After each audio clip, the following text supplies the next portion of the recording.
Hello everyone, this is Sir Kent and today pag-uusapan po natin yung Laws of Learning by Edward Thorndike. Handa ka na ba? Let's start. Now, yung Laws of Learning po by Thorndike, ito po yung nagpapaliwanag kung paano po mas epektibong natututo ang isang tao. Ayon kay Thorndike, ang pagkatuto ay nabubuo sa pamamagitan ng karanasan, pagsasanay, at resulta ng ating mga ginagawa. Binuo niya po yung tatlong laws of learning. We have the law of readiness, the law of exercise, and the law of effect. At ang mga laws na ito ay malawakang ginagamit sa pagtuturo upang matulungan po natin yung mga mag-aaral para matuto ng mas epektibo. Now, yung first law po natin, we have the law of readiness, no? It talks about yung kahandaan po ng isang bata. Keywords po natin dito, we have maturation and growth, no? Sinasabi ng law of readiness na mas madaling matuto ang isang bata kung handa na siya, may it be physically, mentally, at emotionally. Hindi sapat na gusto lang ng guro na magturo. Kailangan ding ready ang learner na i-absorb yung mga lessons na itinuturo ng mga teachers po natin. Na example po, no? Hindi pa maaaring turuan ng isang 3-year-old na bata, no, ng algebra dahil hindi pa sapat ang kanyang maturation or development. Na example po natin sa classroom setting, no, mas madaling matutong magbasa ang grade 1 pupil kapag marunong na siyang kumilala ng mga letra at tunog ng alpabeto. Ano po yung lesson sa law of readiness? Learning happens best when learners are ready. Mas natututo yung bata kapag siya po ay handa ng matutunan ang isang bagay. That's the law of readiness. Now, yung second law po natin, we have the law of exercise, no? O yung pagsasanay. Keywords po natin dito, we have drill, repetition, and mastery. Ayon kasi sa law of exercise, practice makes perfect.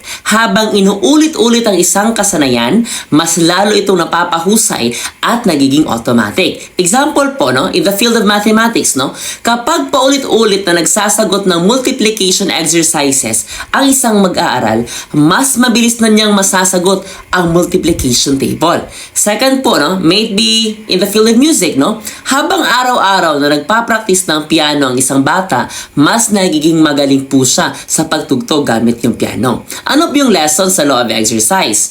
The more you practice, the better you become. That's the law of exercise, the second law, no, sa Thorndike's laws of learning. Now, let us have our third law of learning. We have the law of effect. Ito po yung bunga ng karanasan ng isang tao. Yung keywords po natin dito, we have satisfaction or annoyance, no? Sinasabi po kasi ng law of effect na inuulit ng isang tao ang mga gawain na nagbibigay ng kasiyahan o magandang resulta. Ngunit, iniiwasan din niya ang mga karanasang nagdudulot ng inis, hirap o hindi magandang pakiramdam. Let us have examples po, no? First, let us have an example on the positive effect. For example po, no, yung bata ay nakasagot sa recitation, no, at siya po ay pinuri ng kanyang teacher. Dahil naging masaya siya po sa papuri, no, mas nagiging eager po siyang mag-participate ulit sa susunod na recitation. Ngunit, let's have an example on the negative effect, no? For example, napahiya yung isang bata dahil nung siya po ay tinawag ng kanyang guro, ay hindi po siya nakabigay or nakapagbigay ng tamang sagot, no? Dahil sa hindi magandang karanasan, natatakot na po yung bata no, na mag-participate po sa susunod na recitation. Ano po yung lesson sa law of effect, no? Behaviors followed by satisfying outcomes are likely to be repeated. But, no, ngunit, yun pong mga actions, no, na nagre-resulta or nagbibigay ng unpleasant na mga outcomes are less likely to happen again. That's the law of effect.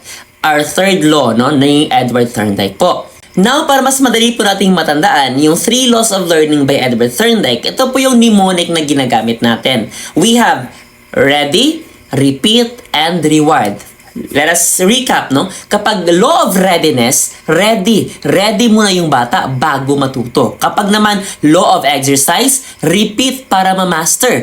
At kapag law of effect, reward o magandang resulta ang nagpapalakas ng pagkatuto. Again, kapag law of readiness, ready po yung bata bago matuto. Kapag naman law of exercise, repeat para ma-master. At kapag law of effect, reward o magandang resulta, yun nagpapakalakas ng loob ng bata para matuto po ng mga bagong lesson. That's it for our discussion on Edward Thorndike's Laws of Learning. I hope na matutunan po tayo sa araw na ito. This is Sir Ken. God bless everyone.